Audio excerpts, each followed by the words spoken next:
Welcome to Kitchen Table Progressive.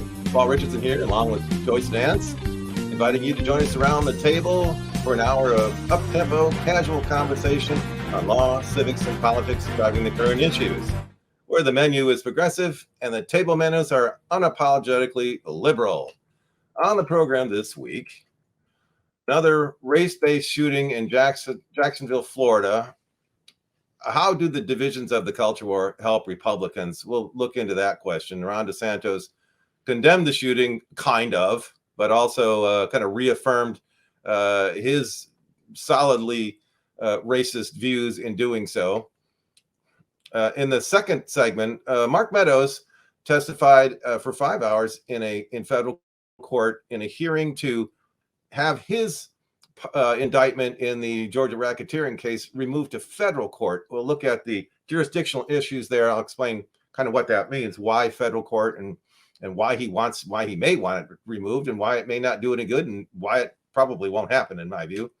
We'll see if it happens. Also, Sidney Powell and Jeffrey Cheeseborough have put motion to the court to invoke the speedy trial, and they want their trials held in October.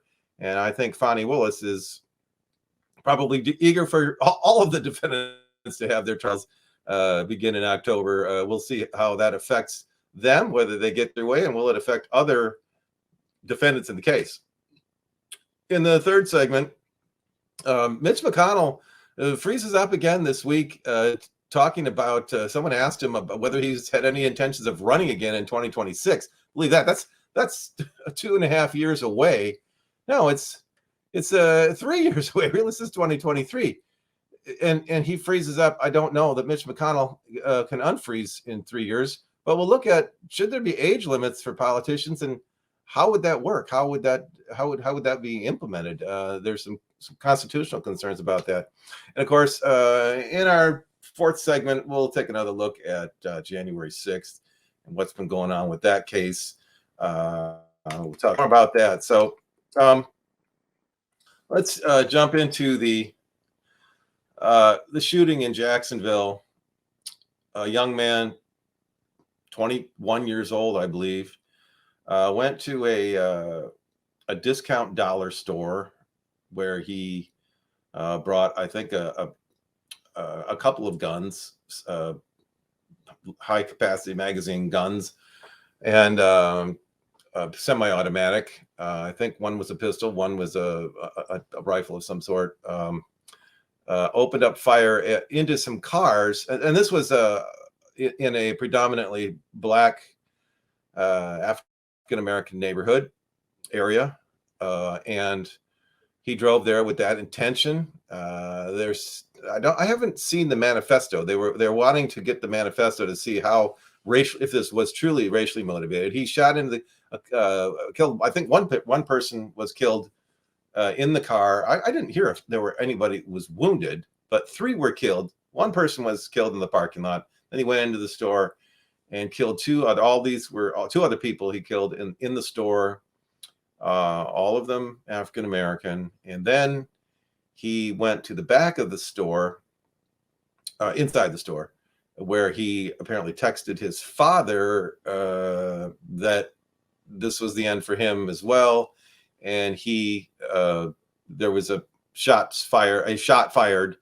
The police heard it, and then apparently that was him shooting himself.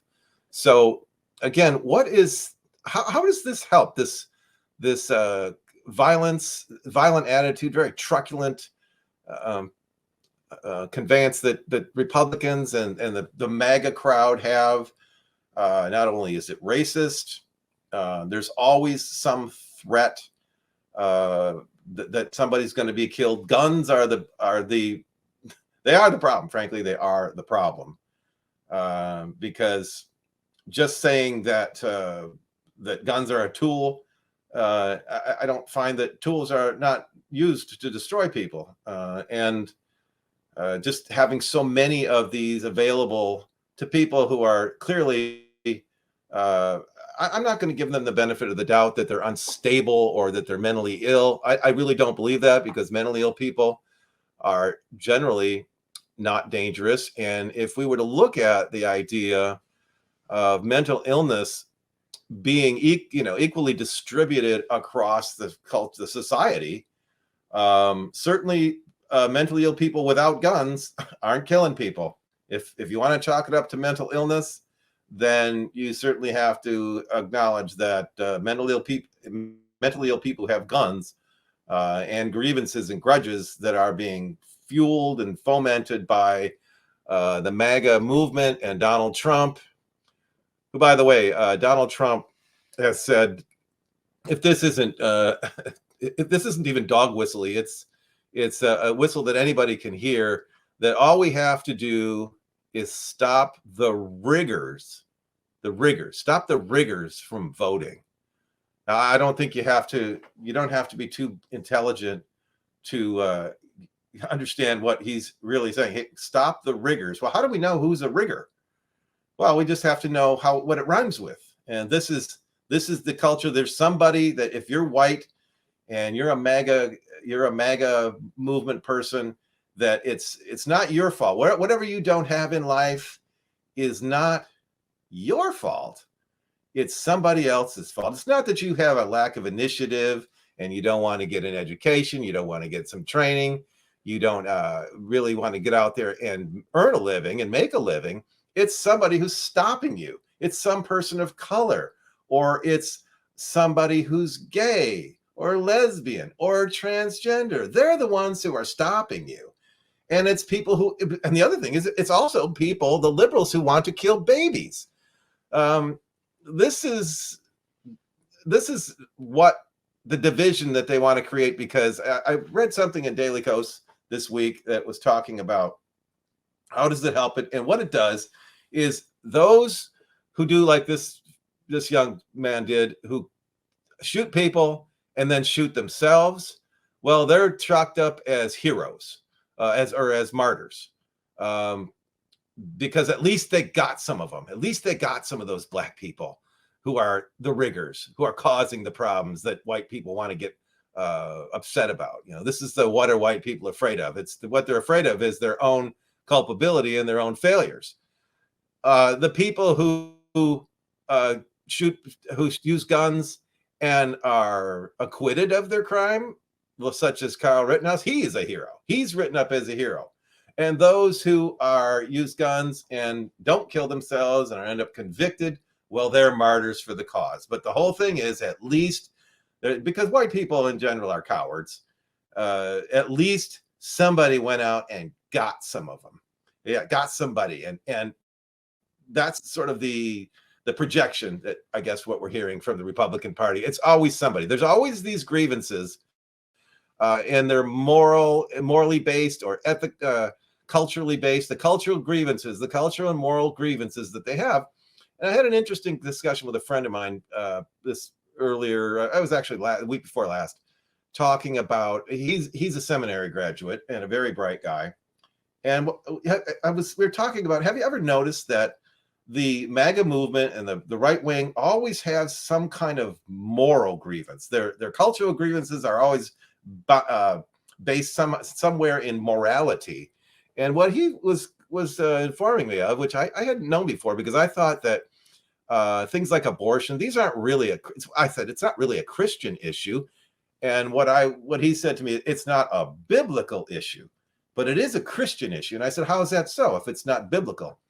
And what he talked about was the Reformation, the Protestant Reformation in the 16th century. It started with Martin Luther in 1517.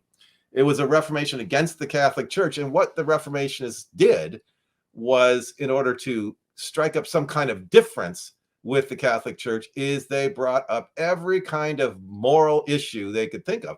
And he told me that this is where actually the controversy over abortion came from, the Reformation in the 16th century, in the 1500s.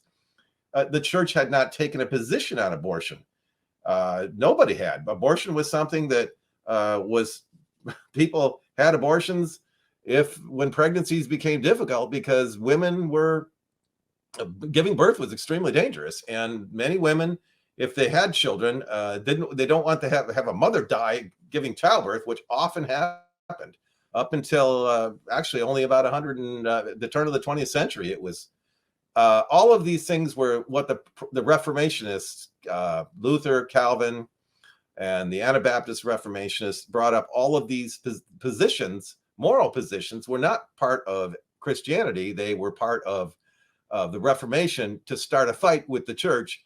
And eventually the Catholic Church, for instance, came out against abortion because, well, that was the more political thing to do.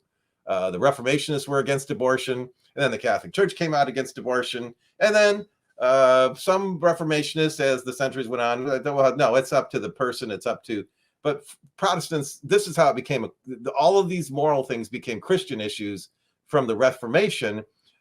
This is when same-sex relations became an issue. All of these things, and certainly anything that was offensive to some people's sensibilities became Christian issues or morality issues. And the reason being of the difference between Catholicism and Protestantism is simply this. Both of them say that biblical truth is based on Scripture, but in Catholicism, the other part it's based on is inerrancy of the Pope. When the Pope speaks from chair, whatever he says is inerrant. That's part of biblical truth. On the other hand, the Reformationists, they believe in scriptural in the scriptural basis of truth, but they have a little bit broader meaning of, and whatever they decide is reasonable interpretation of the Scripture. And so that's why we have so many people who are making it up. They'll take the Scripture and tell you what it means, or they can say, well, this part I want to use literally, and this part I want to use for my own purposes. And that's kind of what happens. You see, that's what happens with the Republican Party. They're doing just like what the Reformationists did in the 16th century.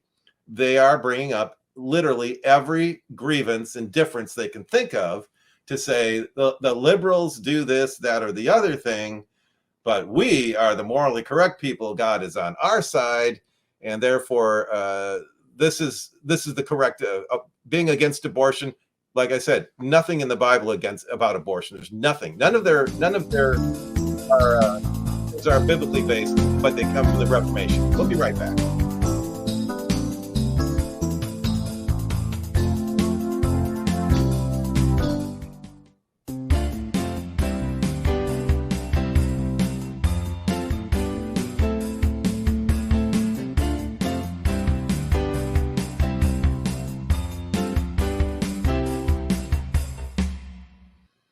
Paul Richardson with you here on Kitchen Table Progressive, here on AM 820 WCPT, Chicago's Progressive Talk.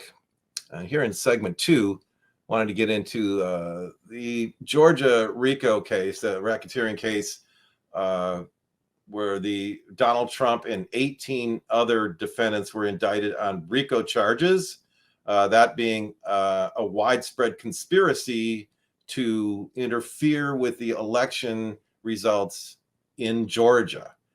And this included White House Chief of Staff Mark Meadows, who is the Chief of Staff to the president, is the staff man. He manages the staff. He manages the goings on in the White House. And there were other people who were indicted, including, they weren't White House counsel, but they are lawyers. That would be Sidney Powell, was an advisor to Donald Trump. She did not work in the Trump White House. Jeffrey, is it Jeffrey? Cheeseborough in Paradise. By the way, I'm sorry, that reference, pardon the pun, but recognizing that Jimmy Buffett passed away on Friday. And so I just happened to think of a Cheeseborough in Paradise, and hopefully the paradise for him will be some time in Georgia prison. And then there was Sidney Powell, Cheeseborough, Jeffrey Clark. Good. The other one escapes I'll think of his name in a minute. But he was also an attorney. And of course, there's Rudy Giuliani. These are advisors. They are not lawyers for Donald Trump. They happen to be lawyers. John Eastman. he's also a lawyer, but he's not a lawyer for Donald Trump. He's an advisor to Donald Trump, but he's not a lawyer for Donald Trump. And that's an important point in some of what's going to happen here. Okay, so the RICO charges, the racketeering charges in Georgia, this is state criminal charges. In other words, they're in the state of the criminal charges in the state of Georgia. You have to understand that 90% of all criminal charges are state level charges. The federal government does not have the power to make generally applicable criminal laws. That's the Constitution. And so a lot of people don't understand that. But the only criminal laws that the federal government can make are laws against interfering with, in some way obstructing, or in any way interfering with the functioning of the federal government. That's the only criminal laws that they can make. In other words, the federal government, for instance, cannot make laws against murder in the states. They can't, whatever state you live in, Illinois, Washington, Oregon, California, Michigan, the federal government cannot make laws against murder in those states. The only laws against murder that the federal government can make is against murdering or killing federal officials, for instance. And there were no laws against murder, federal laws against murder, up until 1965. And when President Kennedy was shot, Lee Henry Oswald was taken into custody by the Dallas County sheriff. It wasn't federal, because the federal government didn't have any laws against murder. There were no laws against, and so until 1965, there was a law against killing the president. And after Robert F. Kennedy was shot in 1968, they made federal laws against killing members of Congress. So that's important to understand, is those are the differences. Most criminal laws are state laws. 90% of them are state laws. The federal government's laws are against interfering with the function of the federal government. But what these people are, these federal officials, some of them are accused of interfering in state elections, which are run by state laws. So why remove it to federal court? Well, Mark Meadows' argument is that he is a federal official, and the Removal Act, there's a law, a federal law, the Removal Act says that a federal official can have a state charge removed to federal court, which has, why? Well, first of all, the federal court where it would remove to still is in the state of Georgia, and it would be still Georgia law that the federal court would be operating under, the racketeering laws. And but there are certain differences in terms of how evidence is admitted, the rules of evidence. Might be something that could help. It actually probably doesn't, but actually help Mark Meadows. But here's the thing: to remove it to federal court, the Removal Act says that a part of it says that it must be what the federal official has done, or the question is what the federal official did in the state part of his official duties as a federal official. And we would have to look at, in other words, is it part of his job description? And we would have to look at first, is it part of Mark Meadows' job description? Well, how would we look at that? The first thing to know is that we're looking at Mark Meadows is acting on behalf of the president. That's the executive branch, and that is Article 2 of the Constitution. So we'd have to consider that in terms of whether or not Mark Meadows was acting, is it within the powers of Article 2 to interfere with the state election in any way? And the clear answer to that is no. In fact, that's exactly the opposite of what Article 2 says. So what Article 2 does say in Section 1, Paragraph 2 is this: each state shall appoint, as the legislatures thereof shall determine, a number of electors equal to their representation in Congress, which is the sum total of their number of Congress people in the House of Representatives, their number of representatives, and their 2 senators, which in Georgia turns out to be 14 districts of representatives and 2 senators. So they had 16 electoral votes. So they will send electors and they will vote. Those electors would vote for president.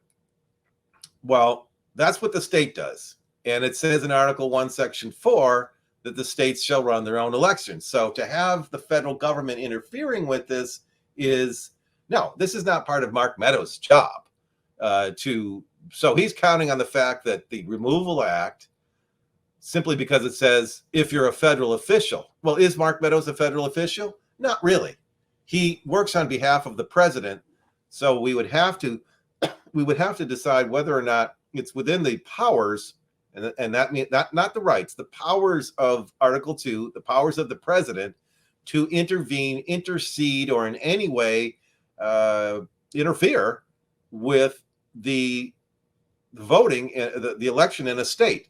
Now, keep in mind that the federal government, the reason the states run their own elections is specifically so the federal government cannot interfere. So it's not likely that his role, because it's not who the defendant is. The other part of the test is, does this make it a viable defense?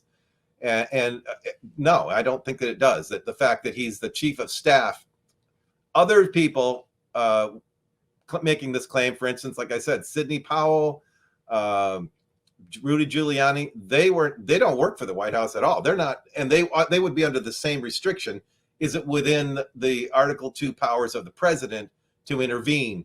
And Donald Trump, remember, he called on January 2nd to ask the Attorney General of the state of Georgia to find me 11,000 votes, or I want a recount. Well, the popular vote had already been certified on November 24th in all the states. So the popular vote was over. So what he was asking for was not anything that was even possible, because when he found out that no, there's no way to uncertify the popular vote, well, what did he do? He turned to trying to stop the certification of the electors. Remember, the electors were sent to their state capitals to vote for president, and that was on December 14th. That's the real election that counts constitutionally, was how the electors voted. An interesting thing that I just happened to think of, in all of these swing states, Georgia, Michigan, Wisconsin, Arizona, Nevada, and Pennsylvania. Remember, I pointed out the part of the Constitution that says that the electors, the state legislatures shall send electors to, they shall decide in the such way that the legislatures shall determine. All of these states had Republican-dominated legislatures, and they all sent slates of electors to vote for Joe Biden. Republican legislatures sent slates of electors to vote for Joe Biden, and Donald Trump tried to interfere in all of them. We'll get into January 6th a little bit and talk some more about that. But to remove to federal court, the jurisdictional issues are, there has to be 2 things. First of all, if the courts if the questions are the same, is it a criminal? Are these criminal counts, and are they the same criminal counts? If they're the same in both the state and in federal, then the federal courts loathe to get involved with and undermine or supersede the jurisdiction of a state court, because the federal courts shouldn't be, and they know this, overriding state courts unless there are federal issues. So what might happen is the RECO case in Georgia, the racketeering case, would be heard in state court. And if there are any remaining federal issues to be considered, then those could be heard in federal court afterward. But the federal courts loathe to oversee or, undermine or supersede the jurisdictions of the state courts, because as I said, this is where crimes are, most crimes, 90% of crimes are under state law.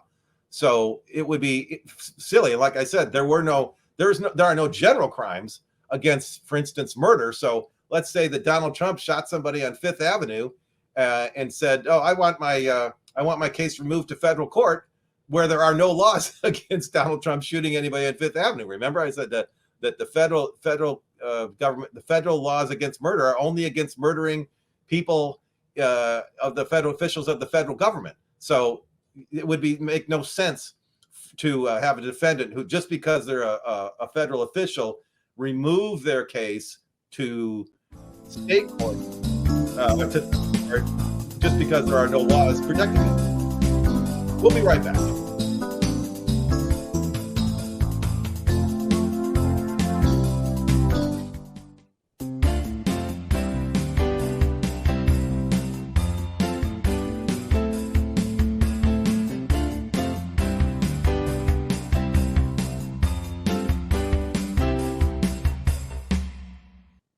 Back with you here on Kitchen Table Progressive, AM 820 WCPT, Chicago's Progressive Talk. Here in the third segment, I want to talk a little bit about, I guess, should there be ageism in politics? Mitch McConnell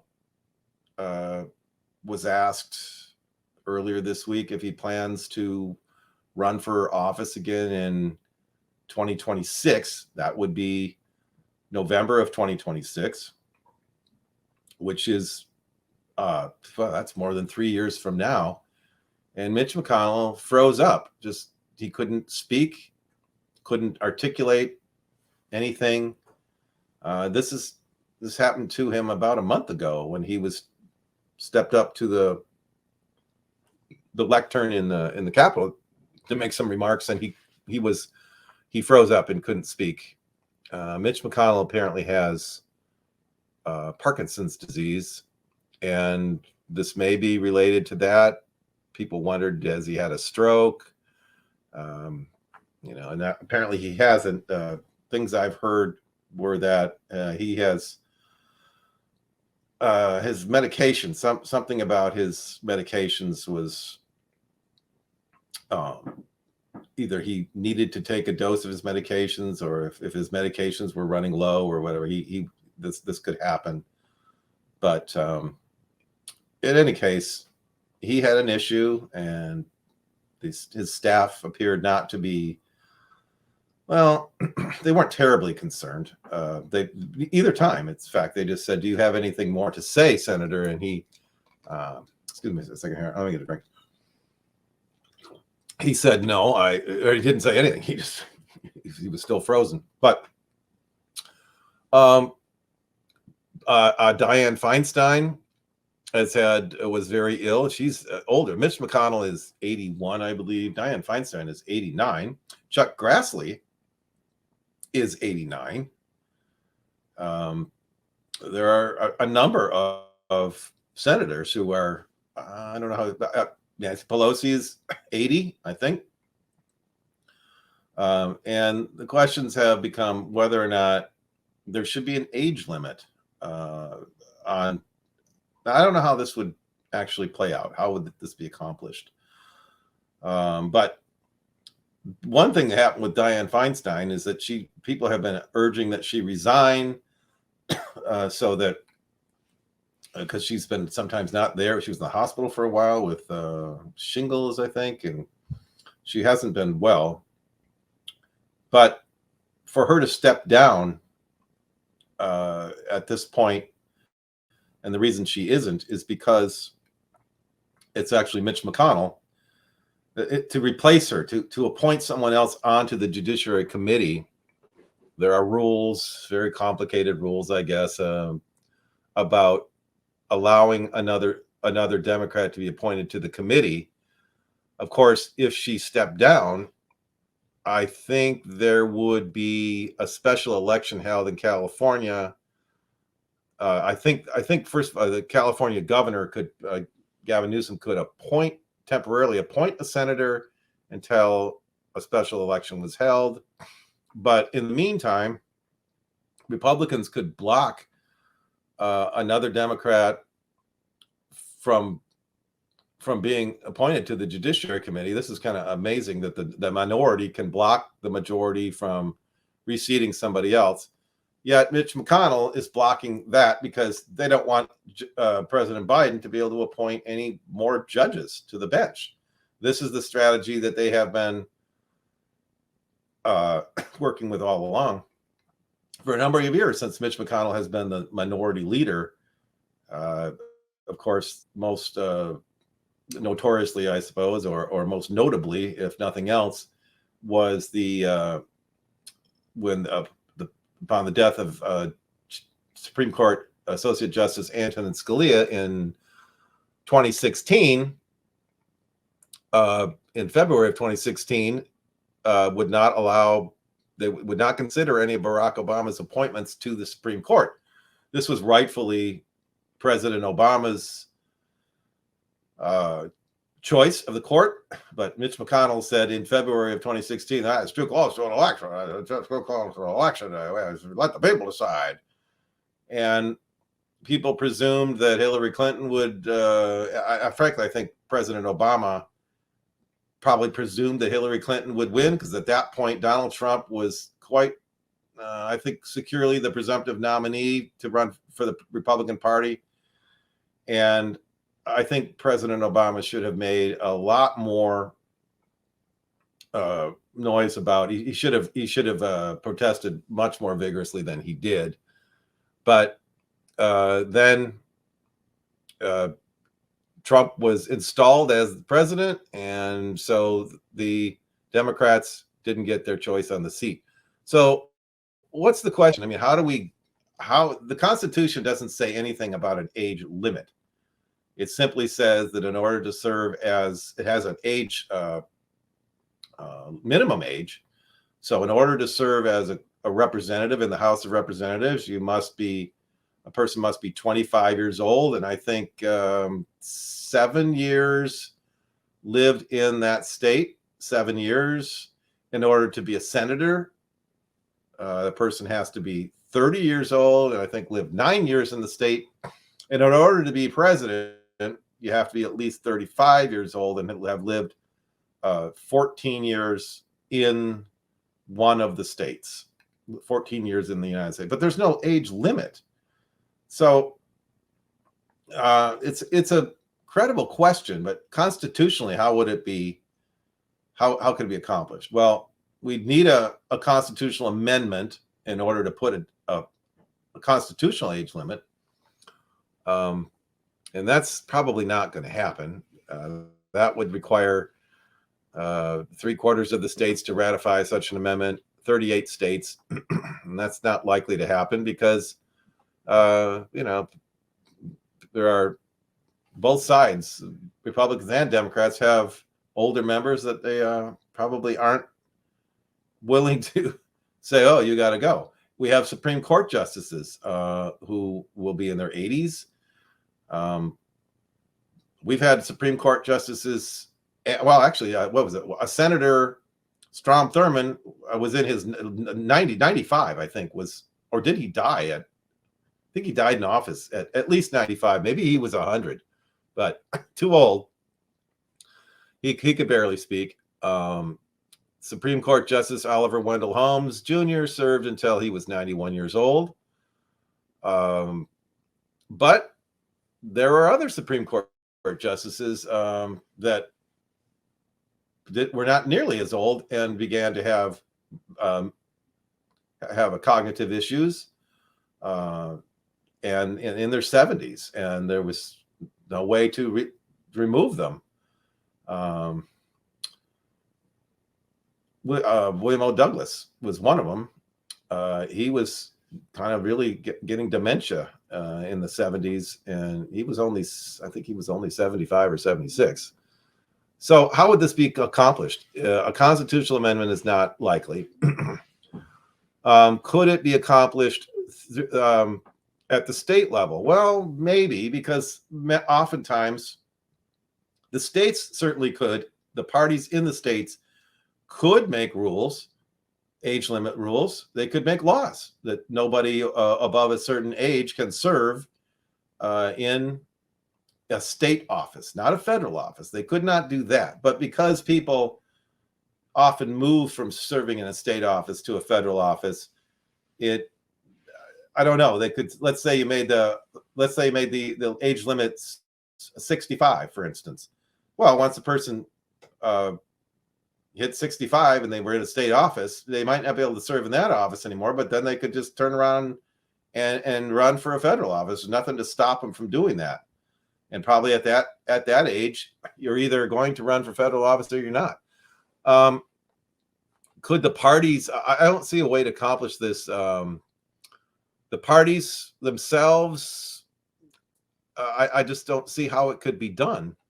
And whether it should be done. People it's very individualized how people are able to, what their mental, their cognitive capability is at various ages. I mean, it's not necessarily predictable, but for instance, no one's calling for Chuck Grassley to step down.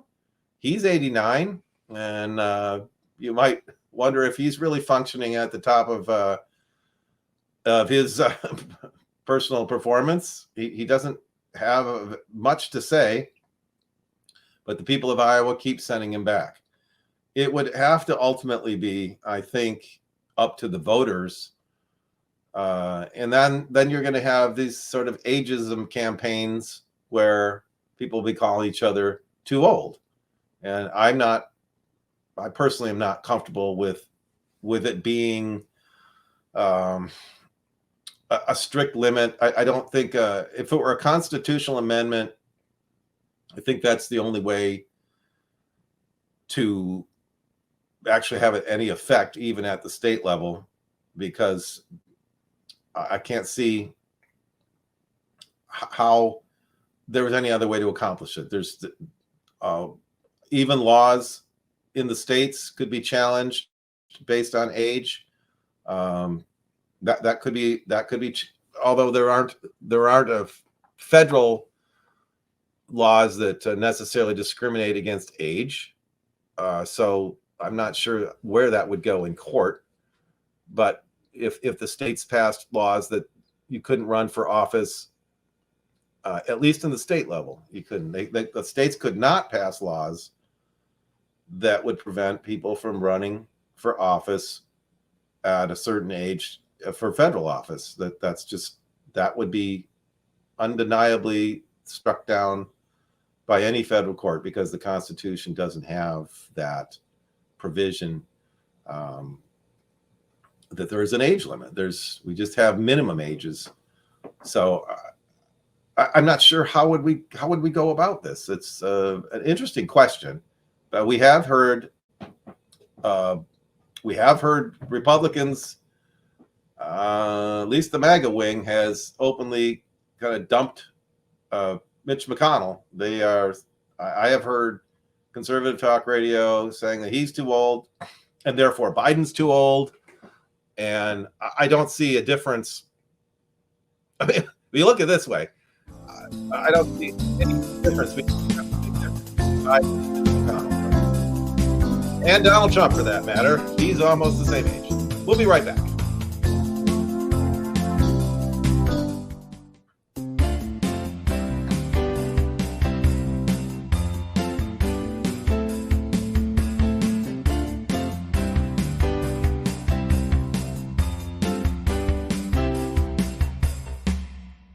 Back with you here on Kitchen Table Progressive. Paul Richardson here.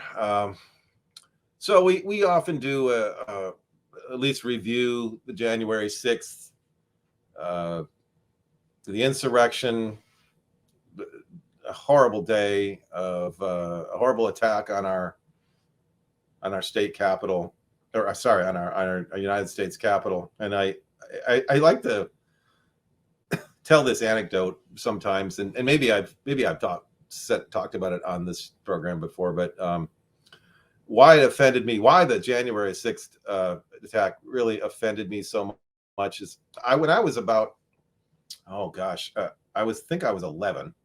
It was the summer before I went into 7th grade. So I would have turned 12, shortly after school started, because my birthday is in September. So I was 11. And my younger brother was 8. and my mom wanted to take us to Washington, D.C. for, I guess we were there probably about 5 days. We drove to Washington, D.C. It was in July. It was really, really hot. I'm originally from Michigan.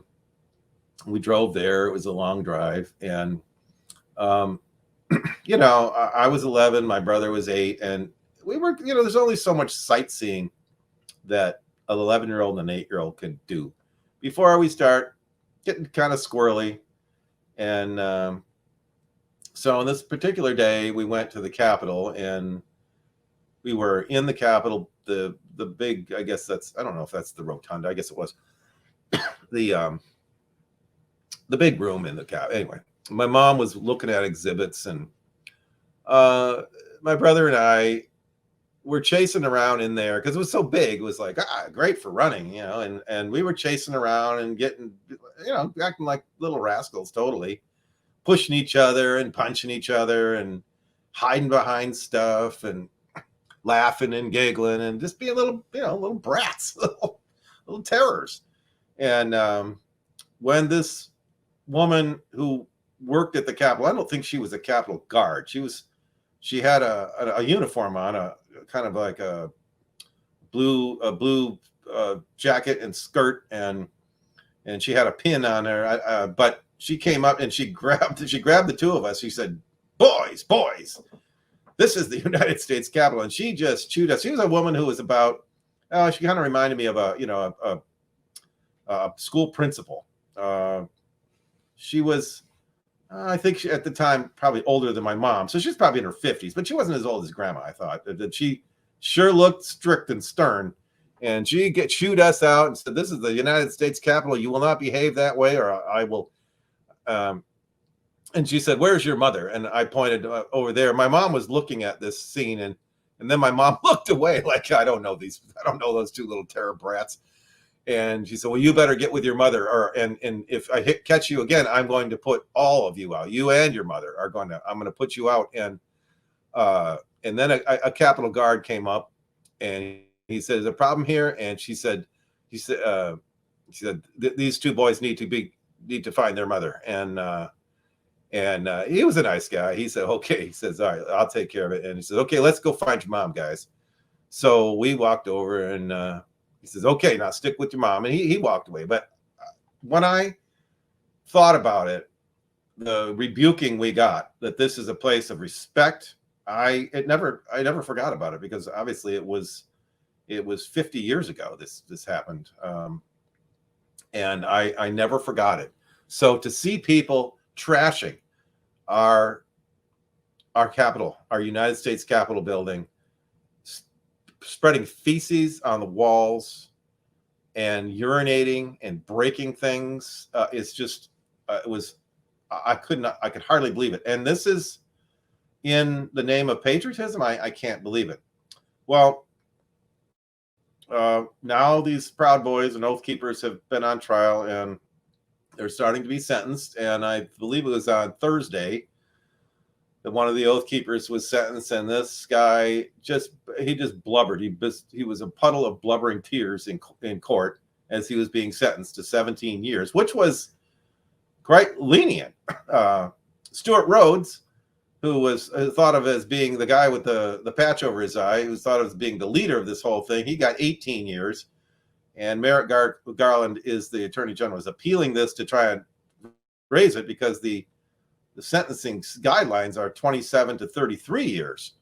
But this guy got 17 years, and I guess it finally hit him. Just he got a rebuking from the lady who kind of was like, who bawled us out, me and my younger brother. He got this rebuking, and it really is.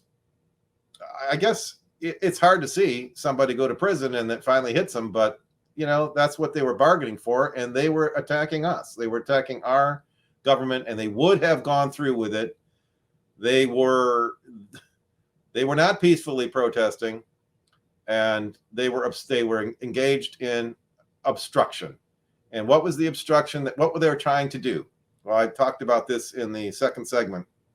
They were trying to prevent the certification of the vote of the electors that the state legislatures, which remember I reminded you that all of the swing states, Georgia, Michigan, Arizona, Wisconsin, Nevada, Pennsylvania, all of those state legislatures were dominated by Republicans who sent slates of electors as per their state laws. That's what their state laws. And the way they sent slates of electors to their state capitals to vote for Joe Biden. Their state laws, they were all 6 are winner-take-all states by their own state laws. Their own state laws say winner-take-all. Not all the states have that. Nebraska and Maine don't have winner-take-all. They have each federal district, whichever candidate won the federal district, however many federal districts they have in their state. That's how they break theirs up. But it's by how the legislatures determine. And that's what Article 2, Section 1, Paragraph 2 says.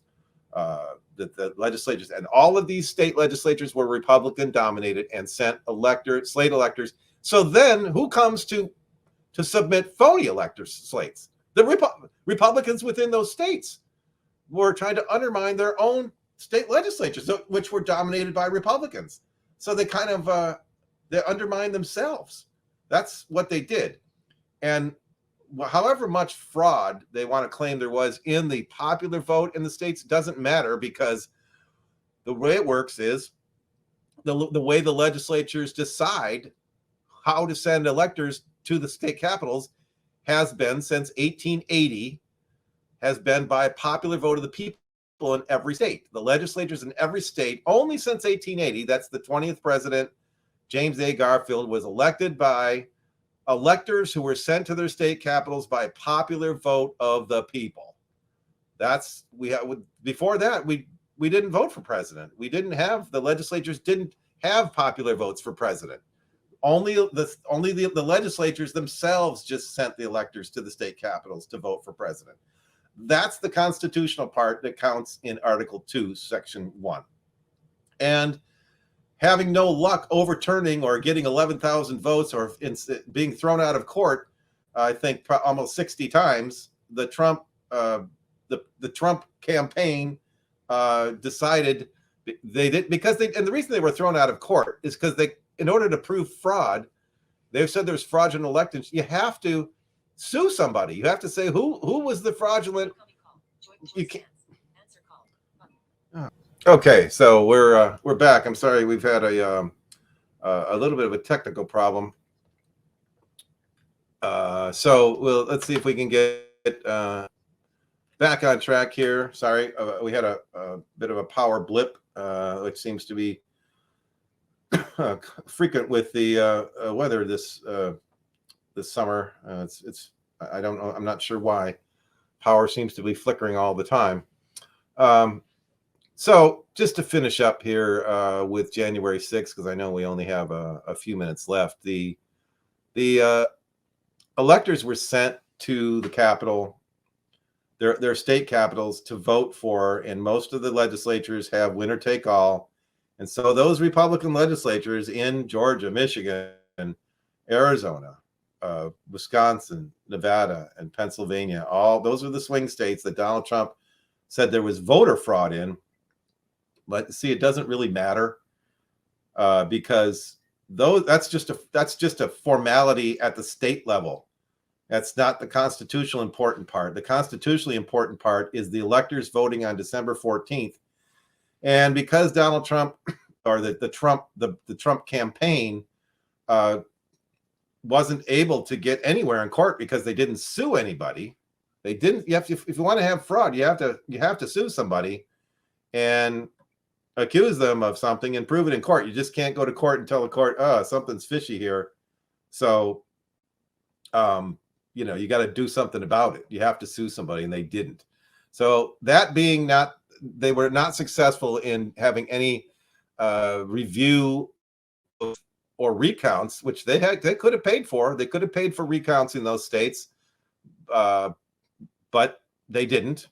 They just said fraud, fraud, fraud. And being unsuccessful in that, the only thing left to do, the only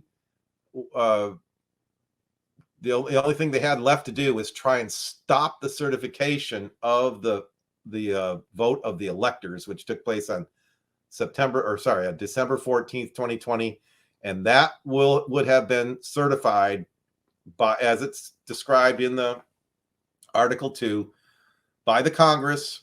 And that's what and Mike Pence presiding as the president of the Senate. He wanted Mike Pence to say, no, I won't accept. But there is no provision in the Constitution for not accepting the electors' votes. These slates of electors were not fraudulent. Nobody ever claimed that they were, except Donald Trump tried to substitute phony elector slates. And we hear Republicans saying, well, it's not against the law to have another slate of electors. No, it's not before the electors vote. Before the popular vote in the states is certified, you can have two slates of electors depending on who wins the popular vote.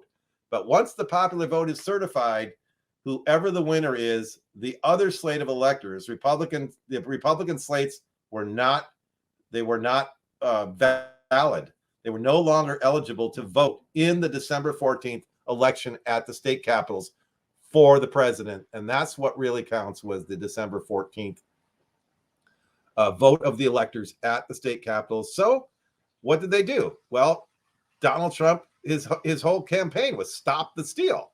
Well, that's the main thing that he's being accused of in January 6th, is obstructing an official proceeding of the United States government. And it doesn't matter whether it was violent, even though it could be peaceful and still be a crime.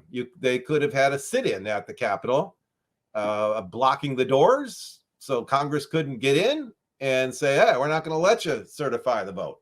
That's still a crime. It doesn't matter that it's peaceful or not, violent or peaceful. Obstructing a proceeding of the federal government is the crime. And it doesn't matter that Donald Trump, by the way, he said at the Ellipse on the January 6th speech, we're going to the Capitol and I'm coming with you. This shows an intent that was also unconstitutional, because the president cannot just go to the Capitol without an invitation from the Speaker of the House. That would have been Nancy Pelosi. That's how the president gives his State of the Union address each year, is by invitation. These are sovereign grounds. In other words, and neither can members of Congress just show up at the White House. That is without an invitation from the president. That is sovereign territory. And so for Donald Trump to say at the Ellipse, we're going to go down to the Capitol and I'm going with you, was a completely, that shows an unconstitutional intent, and it shows an intent to obstruct the proceedings. I mean, why would he go to the Capitol if it weren't for that, just to protest? And we're going to fight like hell. He said, we're going to fight like hell. What does that mean? Protest like hell? Obstruct is what he meant. There's no other reason. And I think that is what's clearly, he's not being charged with sedition. But he should be.